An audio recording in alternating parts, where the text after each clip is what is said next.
Did the COMELEC also did their kumbaga, preparation na alamin kung sige paano ba bumoboto sa parliamentary election? Totoo po, hatiin po natin sa dalawa Oo. yung paghahanda. No? Una, yung pag-comply namin sa batas na dapat ito'y kahalintulad nung nakaraang halalan po natin. Automated elections, yung sistema, ganun. In fact, batas na mismo nagsabi na kung ano yung Ito yung sistema ginamit. Bangsamoro Election Code. Tama po, no? Oo. Kung ano yung sistema ginamit nung Mayo. Hindi, actually sir, yung Republic Act Yun nung 12, una, opo, di okey. ba? 12317. Ito na yung pinakahuling batas na naglipat nga sa September 14. Inulit-uli yung provision na dapat kung anong ginamit na sistema noong May 2025, pareho rin.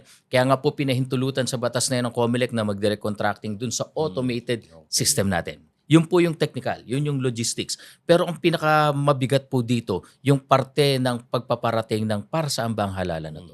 Ayun. Paano ba tayo boboto? Ano-ano yung ihahalal natin? At yan po ay magagampanan sa pamamagitan ng isang napakalawak, comprehensive na voter education and information. Dahil para i-connect mo ang halalang ito doon sa mga mamamayan natin na sabihin po natin na hindi araw-araw nakakonekta sa mga balita, ito yung pamamaraan po nito.